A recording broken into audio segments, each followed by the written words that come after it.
وَهُوَ الَّذِي خَلَقَ السَّمَاوَاتِ وَالْأَرْضَ فِي سِتَّةِ أَيَّامٍ وَكَانَ عَرْشُهُ عَلَى الْمَاءِ۔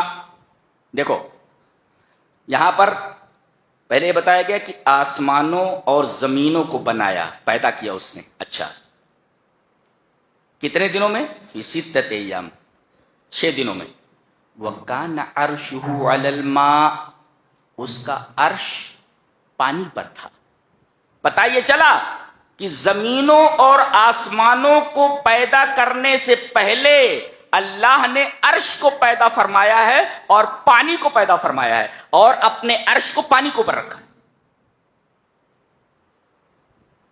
یہ بات معلوم؟ اللہ نے زمینوں اور آسمانوں کی تخلیق سے پہلے عرش کو پیدا فرمایا، عرش مخلوق ہے، اچھا، اور پانی کو پیدا فرمایا اور عرش کو پانی پر رکھا۔ وَكَانَ عَرْشُهُ عَلَى الْمَاءِ، اس کا عرش پانی پر تھا۔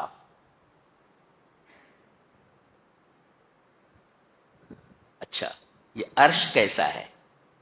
عرش کے سامنے کرسی ہے، یہ کرسی کیا ہے؟ بولے یہاں اللہ کے دونوں قدموں کے رکھنے کی جگہ ہے۔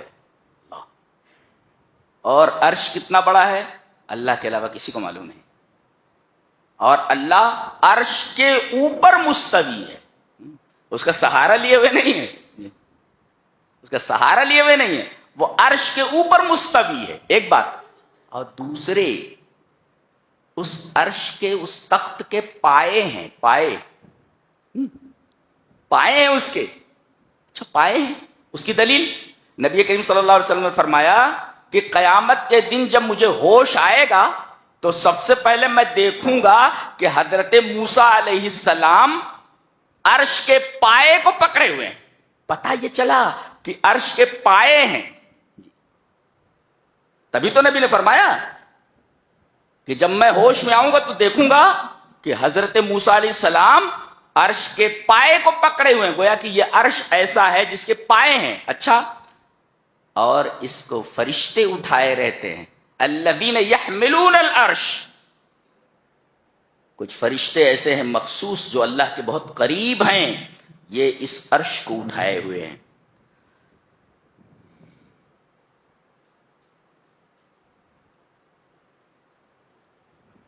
ان تمام معلومات کو ذہن میں رکھ کر کے آگے بڑھیں۔ اللہ فرما رہا ہے کہ صبر کی 2 قسمیں ہیں، الصبر صبران، صبر کی 2 قسمیں، ایک صبر المنع، ایک ہے صبر المنح۔ عربی بھی کتنی ریچ لینگویج ہے۔ صبر کی 2 قسمیں، صبر المنع اور ایک ہے صبر المنح۔ منع یمنع کا مطلب روک لینا، نہ دینا، اور منح کا مطلب ہے عطا کرنا، دینا۔ تو اللہ کسی چیز کو روک لے، نہ دے، بندے کو صبر کرنا چاہیے، اور کوئی نعمت عطا کر دے جی تو اس پر بھی صبر کرنا چاہیے۔ اچھا، اللہ تبارک و تعالی نعمت لے لے تو صبر کرنا چاہیے، اور نعمت دے دے تب بھی صبر کرنا چاہیے۔ ان دونوں میں مشکل کیا ہے؟ کون سا صبر مشکل ہے؟ نعمت ملنے کے بعد صبر کرنا یہ بہت مشکل ہے۔ آدمی پیسہ پانے کے بعد طرح طرح کے گناہوں میں مبتلا ہو جاتا ہے، پھر ارمان نکالنے لگتا ہے، وہ اپنے دل کے ارمان، اپنے بیٹے کے ارمان، نہ جانے کون کون سے ارمان نکالنے لگتا ہے۔ تو نعمت ملنے کے بعد سنبھلنا اور شریعت پر قائم رہنا مشکل ہوتا ہے، بالمقابل اس کے کہ اللہ نعمت کو چھین لے اور آدمی اس پر صبر کرے۔ تو صبر کی 2 قسمیں ہیں، الصبر صبران، صبر المنع لے لینا دے کر، اور ایک ہے دے دینا، دونوں پر آدمی کو صبر کرنا چاہیے۔ یہ سب وہ بتایا گیا، پہلے پڑھ لیتے ہیں۔ وَلَئِنْ أَذَقْنَا الْإِنسَانَ مِنَّا رَحْمَةً ثُمَّ نَزَعْنَاهَا مِنْهُ، ہم انسان کو کسی نعمت سے روشناس کرتے ہیں، نعمت عطا کرتے ہیں، ثُمَّ نَزَعْنَاهَا مِنْهُ، پھر ہم اس سے اس کو چھین لیتے ہیں، تو انہو لیئوس کفور، تو مایوس ہو جاتا ہے اور ناشکری کرنے لگتا ہے. یہ دیکھو، جبکہ اسے صبر کرنا چاہیے. ہاں اچھا، آگے فرمایا گیا وَلَئِنْ أَذَقْنَاهُ نَعْمَاءَ، اور جب ہم اسے نعمتوں کا ذائقہ چکھاتے ہیں، بعد ضراء مَسَّتْهُ، تکلیف کے بعد جو اس کو پہنچی ہے، تو لَيَقُولَنَّ، تو کہتا ہے ذَهَبَ السَّيِّئَاتُ عَنِّي، ارے برائیاں سب میرے پاس سے چلی گئی. إِنَّهُ لَفَرِحٌ فَخُورٌ، پھر وہ فخر کرنے لگتا ہے اور نازاں ہو جاتا ہے. یہ دیکھو انسان کی فطرت بیان کی گئی. تو ایک ہے صبر صبر منع، اور ایک ہے صبر صبر منع ہے. تو آدمی کو نعمت ملے تو شکر کرے، اور نعمت چھین جائے تو صبر کرے. مومن کا معاملہ دونوں حالتوں میں بڑا اچھا ہے. نعمت مل جائے تو شکر کرے، اور نعمت چھن جائے تو صبر کرے. شکر کے بارے میں ہے لَإِن شَكَرْتُمْ لَأَزِيدَنَّكُمْ وَلَئِن كَفَرْتُمْ إِنَّ عَذَابِي لَشَدِيدٌ. شکر ادا کرو گے تو نعمتیں بڑھیں گی، جی، اور صبر کرو گے تو ان اللہ مع الصابرین، اللہ صبر کرنے والوں کے ساتھ ہے. تو صبر کرتا ہے تب بھی فائدہ ہے، اور شکر کرتا ہے تب بھی فائدہ ہے. یعنی مومن کی 5 انگلیاں گھی میں اور سر کڑھائی میں، جی، فائدے ہی فائدے ہیں اس کے. اچھا یہاں دیکھو ایک بات کہی گئی، ہم نعمتوں کو چکھاتے ہیں، ہاں کھلاتے نہیں کہا. ہاں گویا یہاں جتنی نعمتیں انسان کو عطا کی جا رہی ہیں وہ سب چکھنے کے درجے میں ہے. ٹو ٹیسٹ اونلی، صرف چکھ رہا ہے. کھینچنا پورا سب جنت میں ہے، کھینچ پوری کی پوری جنت میں ہے. یہاں جتنی بھی نعمتیں ہیں سب چکھنے کو ٹیسٹ کے درجے میں. گویا یہ ایک دنیا آخرت کا شو روم ہے.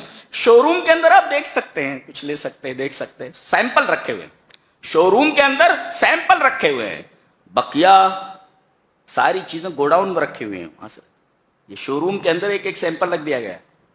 تو گویا کہ دنیا یہ آخرت کا شو روم ہے. یہاں جو بھی نعمتیں عطا کی جاتی ہیں سب ذوق کے درجے میں، چکھنے کے درجے میں. صرف دونوں جگہ ازقنا استعمال کیا، ہم چکھاتے ہیں. اچھا کوئی بتائے گا کہ آخری ٹیسٹ کس چیز کا ہوتا ہے؟ دنیا میں تمام نعمتوں کو چکھتا ہے اور بتا دیتا ہے کہ اس کا ٹیسٹ ایسا ہے، لیکن ایک ذائقہ ایسا ہے کہ چکھنے کے بعد اس کا ٹیسٹ نہیں بتا سکتا، وہ ہے موت کا ذائقہ. کل نفس ذائقۃ الموت. ہاں اس کا ذائقہ نہیں بتا سکتا چکھنے کے بعد. بقیہ دنیا کی جتنی بھی نعمتیں ہیں چکھتا بتا دیتا ہے اس کا ذائقہ ایسا ہے. کیسی کتاب ہے، کیسا لگ رہا ہے آپ کو؟ بڑی اچھی جاندار کتاب ہے نہیں؟ اللہ اکبر. یہاں ایک چیلنج دیا گیا ہے، کہا گیا کہ تم کہتے ہو کہ یہ قرآن محمد کا کلام ہے صلی اللہ علیہ وسلم. آج کل بھی لوگ کہتے ہیں محمد نے جو ہے صلی اللہ علیہ وسلم، انہوں نے یہ کتاب گڑھ لی ہے اور اللہ کی طرف منسوب کر دیا ہے. یہ وہ لوگ بولتے ہیں جو عربی کے عین سے واقف نہیں ہیں، جن کو زندگی میں کبھی توفیق نہیں ہوئی کہ قرآن حکیم کو ترجمے کے ساتھ پڑھ لیں. سنی سنائی باتیں بولتے رہتے ہیں.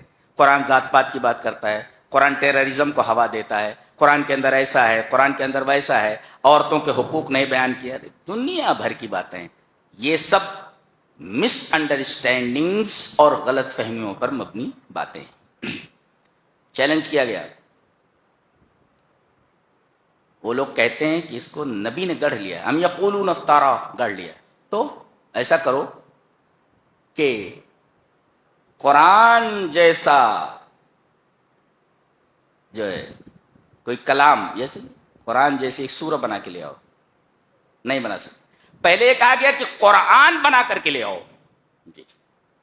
پھر یہ چیلنج دیا گیا، چلو پورا قرآن نہیں بنا سکتے، 10 سورتیں بنا لو. بے اشر سور، اشر من 10، 10 سورتیں بنا کر دیا. وہاں 10 سورتیں بنانے کا چیلنج دیا گیا. الفاتو بے اشر سور مثلی، قرآن جیسی 10 سورتیں بنا کر لاؤ. پہلے کہا گیا قرآن جیسا کلام بنا کر کے لاؤ. نہیں بنا سکتے تو 10 سورتیں بنا کر کے لاؤ. اب پہلے پارے میں کہا گیا فاتو بے سورت من مثلی، ایک سورت بنا کر کے لاؤ. اور آخر میں سورہ طور کے اندر کہا گیا فلیاتو بے حدیث مثلی، ایک سینٹینس بنا کر لاؤ. نہیں بنا سکتے. پورا قرآن نہیں بنا سکتے، 10 سورتیں نہیں بنا سکتے، ایک سورت نہیں بنا سکتے، ایک سینٹینس نہیں بنا سکتے. اور یہ چیلنج آج بھی برقرار ہے. تمام اعتراضات ختم کرو نا، تمام جھگڑے ختم کرو، سیدھے سے ایک سورہ بنا کر کے لے آؤ. دیکھو ہم نے قرآن کے اس چیلنج کو قبول کر دیا، قرآن جھوٹ بولتا ہے. ہمت ہے، اوقات ہے، بنا کر بتاؤ. دوسری باتیں چھوڑو، مدے پر آؤ. مدعا یہ ہے کہ قرآن اگر یہ اللہ کا کلام نہیں ہے تو تم ایک جملہ بنا کر کے لاؤ. پوری دنیا کے جتنے بھی بڑے علماء ہیں، سائنٹسٹ ہیں، جو اپنے آپ کو علم والا کہتے ہیں اور جنہیں اپنی زبادانی کامل پر ناز ہے، وہ آئیں اور ایک سینٹنس بنا کر دکھائیں. سارا معاملہ ختم ہو جائے نا. ادھر ادھر کیوں بھاگتے ہو؟ ایک جملہ بنا کر کے لے آؤ. یہ دیکھو ہم نے قرآن سے اچھا ایک جملہ، قرآن جیسا ایک جملہ بنا دیا ہے، بات ختم ہو جائے. ایسا ہے ویسا ہے، وہ فضول باتیں ہیں، فضول باتیں. آخر میں چونکہ قرآن کا تذکرہ آیا، اب بتایا جا رہا ہے کہ الامور الاربعۃ شواہد علی صدق القرآن. 4 چیزیں ایسی ہیں جو قرآن کے سچے ہونے پر، کہ یہ منزل من اللہ ہے، اللہ کا کلام ہے، اس کی سچائی کے اوپر دلیل ہیں اور شاہد ہے. شاہد مانے گواہ. گواہ وہ 4 چیزیں کیا ہیں؟ اس آیت میں بیان کیا گیا. یعنی الامور الاربعۃ شواہد علی صدق القرآن، قرآن کے سچے ہونے پر اور اللہ کی طرف سے نازل ہونے پر گواہ ہے، شاہد.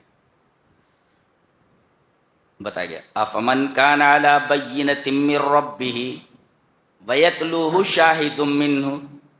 ایک گواہ تو جبرائیل ہے جو یہ کلام لایا ہے محمد صلی اللہ علیہ وسلم کے اوپر، ایک.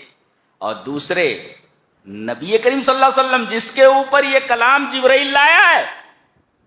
تو یہ ایک گواہ یہ ہوئے، کون؟ جبرائیل اور جناب محمد رسول اللہ صلی اللہ علیہ وسلم. وَمِن قَبْلِهِ کتاب موسیٰ،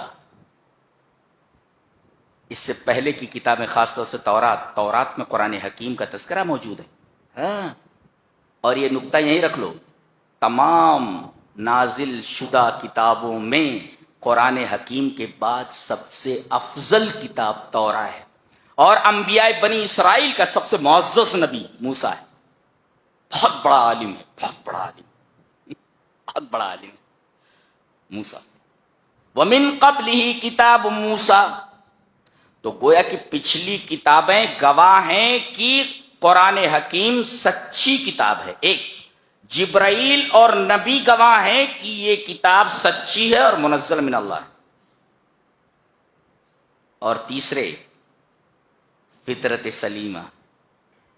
اگر آدمی کی فطرت فاسد ماحول میں رہ کر خراب نہ ہوئی ہو اور اس کی فطرت سلیم ہوئی تو ایسا معلوم ہوگا جیسے قرآن کی ہر آیت اس کی فطرت کی آواز ہو. گویا کہ فطرت، اور وہ بھی فطرت سلیمہ، گواہ ہے کہ یہ کلام اللہ کا کلام ہے، یہ کسی انسان کا کلام نہیں ہو سکتا. اور چوتھا گواہ خود قرآن ہے. اس کی گواہی کیسی ہے؟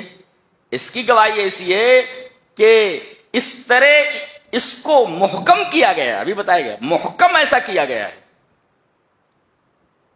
دیوار بنائی گئی ہے، اینٹیں رکھی گئی ہیں، کوئی اینٹ ٹیڑھی نہیں ہے اور کہیں سوراخ نہیں ہے. اشارہ اس بات کی طرف ہے کہ قرآن کے آگے سے، پیچھے سے، دائیں سے، بائیں سے باطل گھس ہی نہیں سکتا، اس لیے کہ ہول ہی نہیں ہے، پورا پلاسٹر کر دیا گیا ہے. اسی کو کہتے ہیں احکام الاتقان. جی اللہ، قرآن حکیم کا اعزاز ہے اس کا. اس اعزاز کو اعجاز کی وجہ سے ہم مانتے. قرآن معزز ہے اس لیے کہ معجز ہے. اس کی گفتگو کا جو انداز ہے عام گفتگو سے بالکل الگ ہے. اس کو سمجھنے کے لیے پورا سبجیکٹ پڑھایا جاتا ہے جس میں کم ہی لوگ تھارو ہوتے ہیں. بلاغت اس کو بولتے ہیں، جس کے 3 شعبے ہیں: علم المعانی، علم البیان، علم البدیع.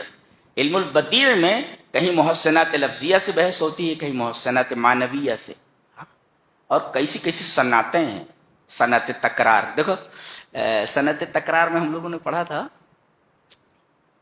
پتا پتا بوٹا بوٹا حال ہمارا جانے ہے، جانے نہ جانے گل ہی نہ جانے باغ تو سارا جانے ہے. یہ ہے صنعت تکرار. دیکھیں صنعت تکرار، پتا پتا ریپیٹ ہے، بوٹا بوٹا جانے نہ جانے، اس کو کہتے ہیں صنعت تکرار. جی، اور اس طریقے کی ہزاروں صنعتیں ہیں. ایک صنعت اور سنا دیتا ہوں جس کو کہتے ہیں صنعت تضاد. جو آ کے نہ جائے وہ بڑھاپا دیکھا، جو جا کے نہ آئے وہ جوانی دیکھی. جو آ کے نہ جائے وہ بڑھاپا دیکھا، اور جو جا کے نہ آئے وہ جوانی دیکھی. اللہ، جوانی یہ اللہ کی بہت بڑی نعمت ہے. نوجوانوں کو چاہیے کہ اپنی جوانی کا ایک ایک لمحہ دین کے لیے وقف کریں. اللہ تبارک و تعالیٰ جوانی کے ایک ایک لمحے کے بارے میں پوچھنے والا ہے. تو گویا کہ 4 امور یہاں ایسے ہیں جو قرآن حکیم کی سچائی کے اوپر شاہد ہیں. جبرائیل اور نبی، ایک لا رہا ہے اور ایک کے اوپر لا رہا ہے. اور دوسرے پچھلی کتاب، خاص طور سے تورات. نمبر 3 فطرت سلیمہ. اگر فطرت آدمی کی خراب نہیں ہوئی، قرآن پڑھنے لگے سمجھ کر کے، تو ایسا معلوم ہوگا جیسے کہ فطرت یہی ساری چیزیں چاہتی ہے اور یہ فطرت کی آواز ہے. اور چوتھے خود قرآن گواہ ہے کہ میں اللہ کا کلام ہوں. اللہ اکبر. قرآن کی خود کی گواہی ہے. الشاہد نفس، خود قرآن، القرآن نفس، قرآن خود منزل من اللہ اور اپنی صداقت کی کھلی ہوئی دلیل. یہ 4 امور. اس کے بعد یہ ذہن میں رکھیں کہ اس سورہ کریمہ میں، سورہ ہود میں 6 پیغمبروں کے قصے بیان کیے گئے ہیں. حضرت نوح، حضرت صالح، حضرت لوط، حضرت شعیب، حضرت موسیٰ، حضرت صالح. یہ 6 دیکھ لینے سے. سب سے پہلے قصہ بیان کیا جا رہا ہے حضرت نوح کا. 950 برس تک اس شخص نے، کتنی پیڑھیاں آج گزر جائیں، تقریباً 17 پیڑھیاں گزر جائیں گی. کتنی بڑی عمریں ہوا کرتی تھی. 950 برس تک رات دن یہ اپنی امت کو اللہ کی توحید کی طرف بلاتا رہا. اللہ نے فرمایا وما آمن معہ الا قلیل. 950 برس کا جو رزلٹ ہے، جو نتیجہ ہے، اس کے بارے میں فرمایا تھوڑے لوگ. وما آمن معہ الا قلیل، لٹل یعنی ویری لٹل، تھوڑے، بہت تھوڑا. یہ نتیجہ ہے 950 سال. اور اس قدر شرک ان کی رگ رگ میں بس گیا تھا کہ توحید ان کی سمجھ میں نہیں آتی تھی. گویا کہ یہ شرک ان کی جین میں، ان کے ڈی این اے میں گھس چکا تھا، داخل ہو چکا تھا. ان کے ڈی این اے میں گھس گیا تھا. 950 برس تک یہ شرک کو پالے رہے اپنے دلوں میں، یہاں تک کہ شرک ان کے ڈی این اے میں اور ان کی جین میں داخل ہو گیا. تبھی تو نوح کی دعا ہے کہ اللہ رب لا تذر علی الارض من الکافرین دیارا انک ان تذرہم یضل عبادک ولا یلدوا الا فاجرا کفارا. یہ شرک تو ان کے جین میں گھس گیا ہے. ان سے پیدا ہوں گے تو وہی مشرک ہی پیدا ہوں گے، لہذا روئے زمین پر ان کا ایک بھی آدمی بچنا نہیں چاہیے. کتنی خوفناک دعا ہے. اللہ تبارک تعالی نے فرمایا ٹھیک ہے تو ایک کشتی بنا لو، جو تھوڑے بہت لوگ ایمان لائے ہیں، کچھ جانور وانور ہیں سب اس میں رکھ لو، اس لیے کہ ہم پانی کا عذاب ڈالنے والے ہیں ان کے اوپر. پانی کا عذاب آیا، سب ڈوب کر مر گئے. اور جتنے کشتی پر سوار تھے تھوڑے سے، ان کی اولاد ہم ہیں، یہ جو بیٹھے ہوئے ہیں. ہاں، ہم انہی کی اولاد ہیں. کتنے مقدس لوگ تھے وہ جو کشتی پر سوار تھے. ذریۃ من حملنا مع نوح انہ کان عبدا شکورا. اللہ، ہم انہی کی اولاد ہیں جو بچے ہوئے تھے، ایمان والے تھے.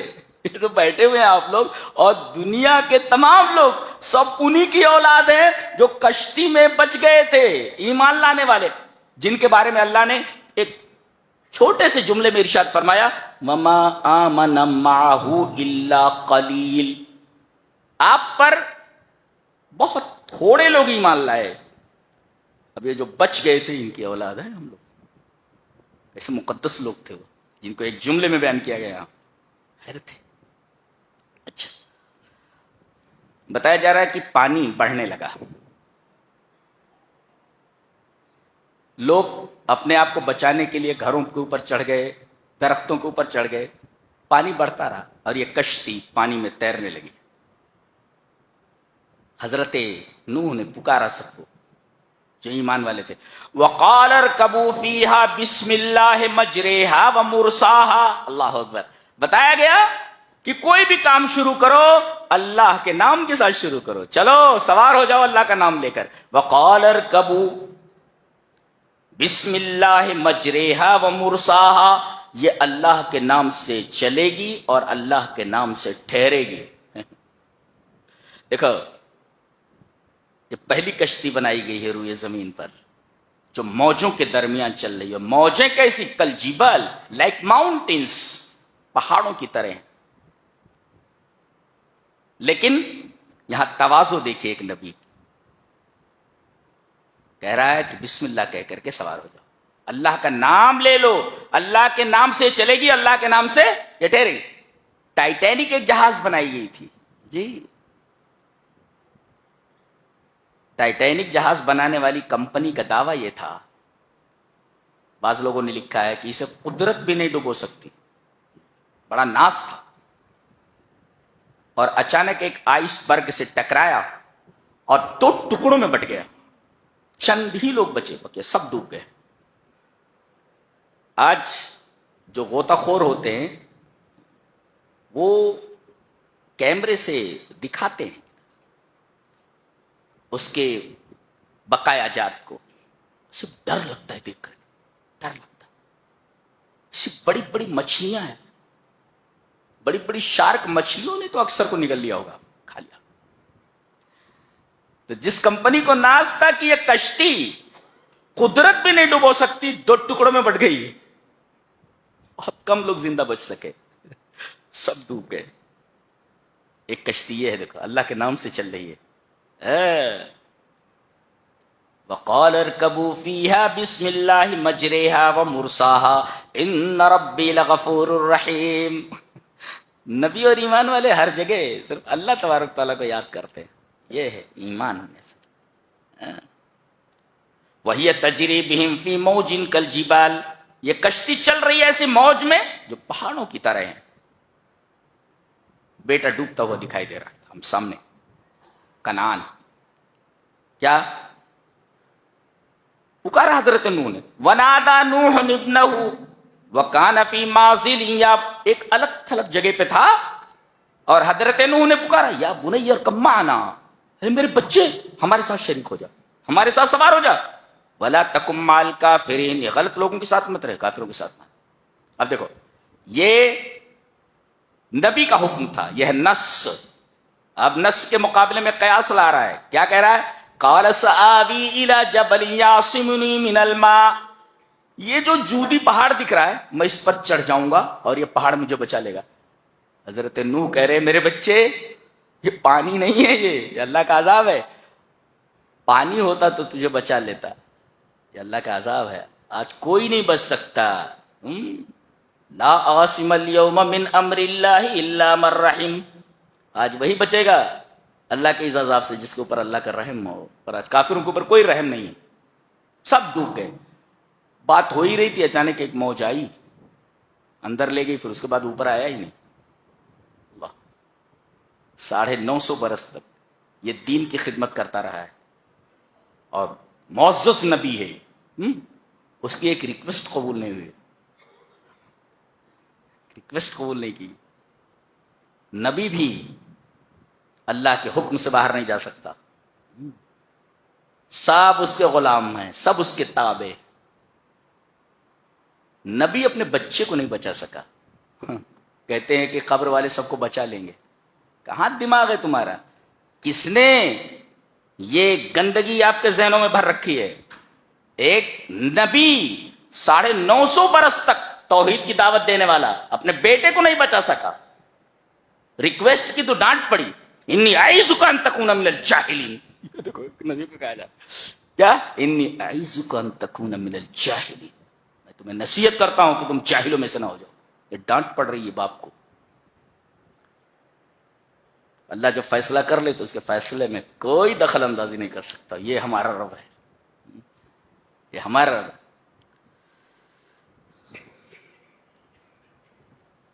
جو ایمان لائے ان کو بچا لیا گیا, جو انکار پر قائم رہے صفحہ ہستی سے حرف غلط کی طرح مٹا دیا گیا. پتہ نہیں کہاں گئے سب, نہیں کہاں گئے, نکل لیے سب.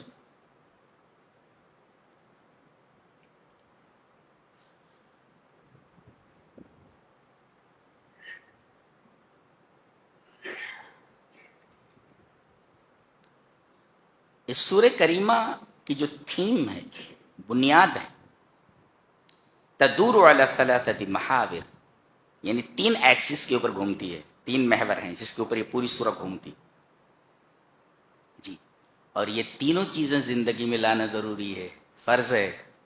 بتایا گیا فاستقم کما امرت, ہاں یہ بتایا گیا یہاں پہ کہ کیا کیا چیزیں کرنی ہیں آپ کو جی. اور یہ تینوں چیزیں ہیں. فاستقم کما امرت ومن تاب معك ولا تطغوا انه بما تعملون بصير ولا تركنوا الى الذين ظلموا فتمسكم النار وما لكم من دون الله من اولیاء ثم لا تنصرون. اللہ غور سے دیکھیں, اس لیے کہ ہمیں وہ تینوں چیزیں اپنی زندگی میں لانی ہے. سو لسن ٹو می اٹینٹیولی, غور سے دیکھیں مجھے. فاستقیم, صراط مستقیم پر جمے رہو. ایک فاستقیم اے فاستقیم علی الصراط المستقیم, جمے رہو, ہٹنا نہیں. اور دوسروں کو اس راستے پر آنے کی دعوت دیتے رہو. ایک چیز ہوئی صراط, یہ استقامت ہے. چلیے استقامت کی تعریف حضرت عمر نے کیا کی ہے دیکھ. قال عمر, حضرت عمر نے فرمایا کہ فاستقم علی الامر والنہی ولا تروغ روغان الثعلب, کہ اللہ نے جو حکم دیا ہے اور جس سے منع کیا ہے اس کے اوپر جم جاؤ, اس پر استقامت برتو. جو حکم دیا ہے کرو, منع کیا رک جاؤ.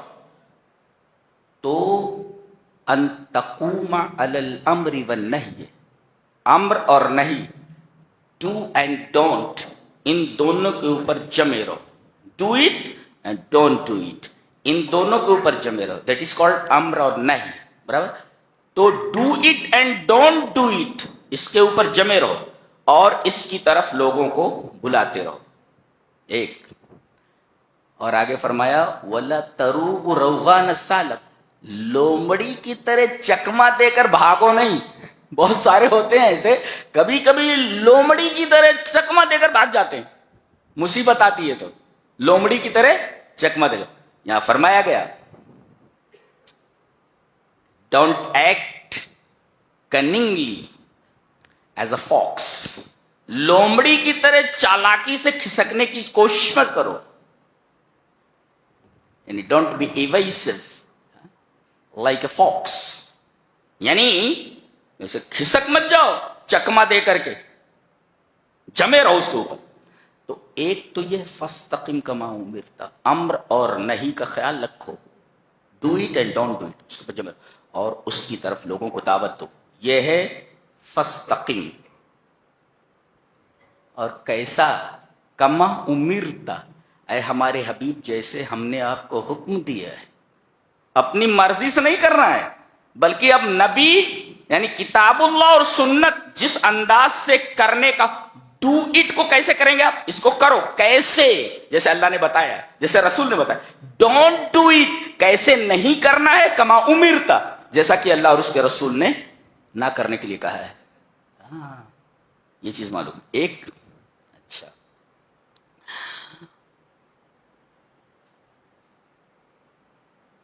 اور فرمایا گیا وَلَا تَطْغَوْا، اور طغیان اختیار مت کرو۔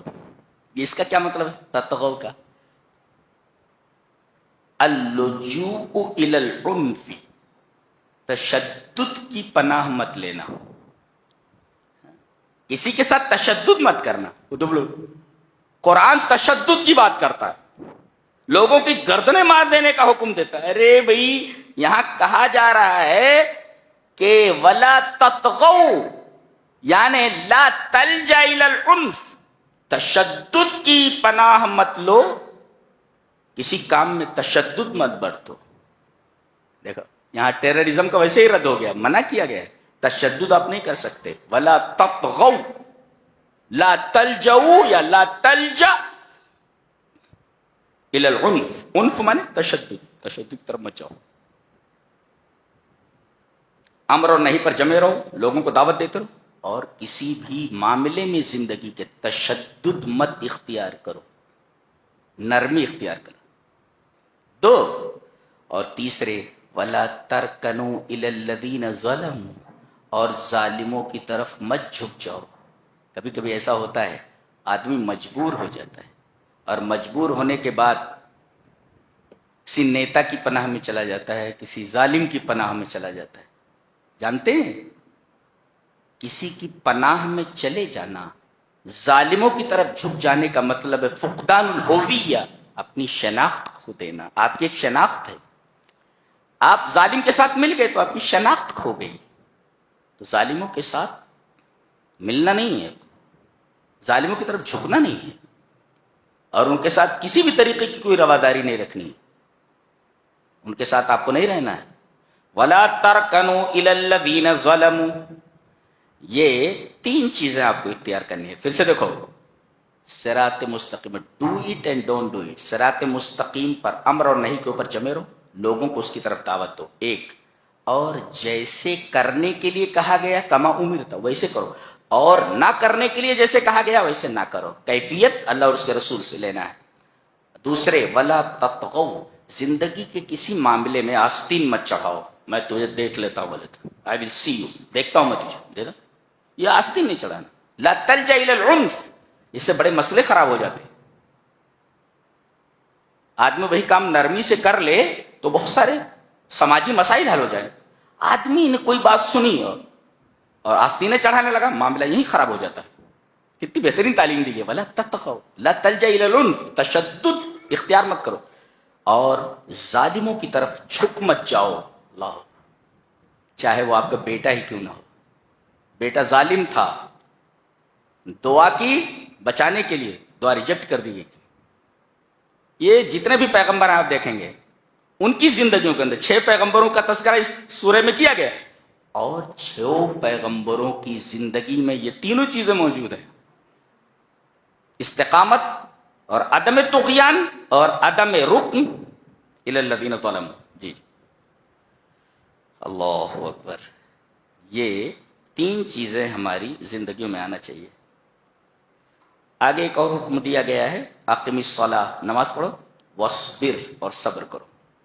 ایک مفسر اس پہ لکھتا ہے کہ ان الاوامر افردت للنبی صلی اللہ علیہ وسلم فاستقم اصبر اقم الصلاۃ، جہاں کرنے کا حکم دیا گیا ہے وہاں نبی کریم صلی اللہ علیہ وسلم کو تنہا خطاب کیا گیا ہے، آپ صبر کیجئے، آپ نماز قائم کیجئے، آپ استقامت برتیے۔ لیکن جب کہا گیا لا تطغوا، سرکشی مت کریں آپ، اور ولا ترکنوا الی الذین ظلموا، تو اس میں خطاب امت کو کیا گیا ہے، نبی کو خطاب نہیں کیا گیا، اس لیے کہ نبی کہاں طغیان کرتا ہے، نبی سے کہاں سرکشی سرزد ہوتی ہے. ہاں یہ بڑی بات ہے کہ الاوامر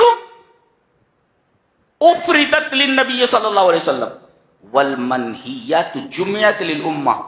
اور جہاں کسی چیز کو منع کیا گیا، جیسے نہ کرو نہ کرو نہ کرو، تو اس میں امت کے لیے جمع لایا گیا، لا تطغوا. نبی کو خطاب نہیں کیا گیا. یہاں مقام رسول معلوم ہوتا ہے کہ نبی کریم صلی اللہ علیہ وسلم کی کیا عظمت ہے اللہ کی نگاہ میں، اور ہمیں نبی کریم صلی اللہ علیہ وسلم سے کتنا پیار کرنا چاہیے، کتنی محبت کرنی چاہیے. بتایا گیا اللہ نے منع کرنے والا جو خطاب تھا وہ آپ کی طرف نہیں کیا ہے، صرف امر کا خطاب آپ سے کیا ہے. اس کے بعد سورہ یوسف شروع ہوتی ہے. یہ سورہ آگے چلی جا رہی ہے جس پر ہم کل بحث کریں گے. اس سورہ میں آپ دیکھیں گے کہ یہ ایک بہترین قصہ ہے، احسن القصص، جو ایک خواب سے شروع ہوتا ہے اور خواب کی تعبیر پر ختم ہو جاتا ہے. 12 بیٹے ہیں، ان میں سب سے خوبصورت یہی ہیں. کون؟ حضرت یوسف. انہوں نے خواب دیکھا تھا اور باپ نے کہا کہ میرے بچے یہ خواب بھائیوں سے مت بیان کرنا، کسی سے بیان مت. کیا مطلب؟ بعض لوگ اتنے حاسد ہوتے ہیں کہ آدمی کی ملی ہوئی نعمت تو چھوڑو، آدمی کے خوابوں سے حسد کرتے ہیں. یہ نکتہ رکھو ذہن میں کہ اتنا اچھا خواب کیسے دیکھا اس نے. ایسے بھی حاسد پائے جاتے ہیں کہ آدمی کو ملی ہوئی نعمتیں ان پر تو حسد کرنا تو ایک طرف، آدمی کے اچھے خوابوں سے بھی آدمی حسد کرتا. عجیب بات ہے. اچھا ہے، یہ بڑے پیار سے بول رہے ہیں حضرت یوسف. اذ قال یوسف لأبیہ یا ابتی، ابو بول رہے ہیں. مفسرین نے لکھا ہے کہ ماں باپ کو جب خطاب کرو، بات کرو، تو بڑی نرمی اور بڑے پیارے لہجے میں بات کرو، ان سے ڈانٹ کر بات نہیں کرنا ہے. والدین کے ساتھ جب بات کرو تو بڑے ادب کے ساتھ، بڑی نرمی کے ساتھ بات کرو. تم کو اجازت نہیں ہے اونچی آواز سے بات کرنے کی، اور بڑے پیارے انداز میں بات کیجیے. ابو بڑی محنتوں سے پالا ہے انہیں، کیا کیا نہیں کیا ہے باپ نے تمہارے لیے. اور ماں وہ تو ایک عجیب مخلوق ہے. ماں اپنی محبت ظاہر کر دیتی ہے، باپ ظاہر نہیں کرتا. باپ ظاہر نہیں کرتا اس محبت کا. ایک سایہ دار درخت بن کر کے دھوپ سہتا رہتا ہے مگر اپنے بچوں کو دھوپ نہیں لگنے دیتا. بہت عظیم نعمت ہوتا ہے باپ، عظیم نعمت ہوتا ہے. وہ ایسا ہوتا ہے اسے سب معلوم ہوتا ہے بیٹے کو کیا چاہیے، اس کے انتظام میں لگ جاتا ہے، بولتا نہیں ہے. ماں اپنی محبت کا اظہار کر دیتی ہے، باپ اپنی محبت کا اظہار نہیں کرتا. میں نے کہا بھی تھا کہ بچے کا فون آیا ہے، کہیں پڑھ رہا ہے، ماں نے فون اٹھایا ہے، بات کر رہا ہے، باپ پیچھے کھڑا ہو کر سن رہا ہے. بولے بیٹے سے بول دو پیسہ بھیج دیتا ہوں، ٹینشن مت لے. باپ، ان دونوں میں فرق یہ ہے کہ ماں اپنی محبت ظاہر کر دیتی ہے، باپ اپنی محبت ظاہر نہیں کرتا. لہذا آپ کیسے ان سے اسی آواز میں بات کر سکتے ہیں؟ حضرت یوسف کو دیکھیے، یہ قال یوسف یا ابتی، اے ابو. ہاں بیٹا بولو. پہلے میں نے دیکھا ہے کہ 11 ستارے ہیں اور چاند اور سورج ہیں، مجھے سجدہ کر رہے ہیں. ارے لا تقصص، اے میرے بچے یہ خواب اپنے بھائیوں سے بیان مت کرنا. لا تقصص رویا کا لا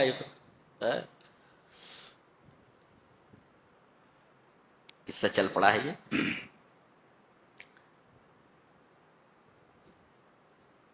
چلیے تفصیل سے کل ہم بحث کرتے ہیں. یہ تھا 12ویں پارے کا خلاصہ. اللہ ہمیں نیک عمل اور اچھی سمجھ کی توفیق عطا فرمائے. وآخر دعوانا الحمد للہ رب العالمین.